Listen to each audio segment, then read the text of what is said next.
انا اصلا ميكانيكي يا باشا وفاتح ورشه، بس ان شاء الله بنعرف نعالج الناس.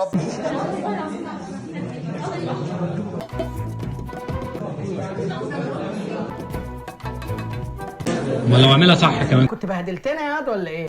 انت بتعملها بتقول ايه يا ده ابني؟ ايه؟ خد دي خد دي اعمل دي. ليس بقى ليس. شغل على ميه بيضاء. شغل ده شغلك زي الطين.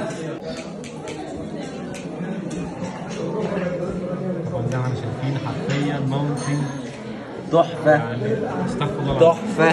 فوق لنفسك بقى، فوق يا موهوم يا ابن الموهومه، فوق لنفسك يا قذر. انا قريت اسود. اعمل ايه؟ يا ابني انت حد يا ابني. صوتوا يا جماعه، يمكن حد يجي لنا. صوتوا.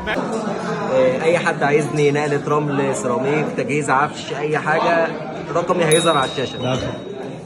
هات الميه، هات الميه. جاهزين للامتحان؟ جاي احضر تاني. هي لايقه على الجبس. حتى المعلقه وسخه يعني. موت فيها، موت يا حبيبي، موت. عايزين حاجه؟ قشطه عليك. ده دكتور؟ يا نهار اسود. الحمد لله طبعا من كتر الشطاره الدكتور قال لي كسر الزفت ده واعمل لي واحد نفس الحلاوه. ما ده حاجة عجيبة، يعني لازم تجيبوا الكلام لنفسيكوا يعني.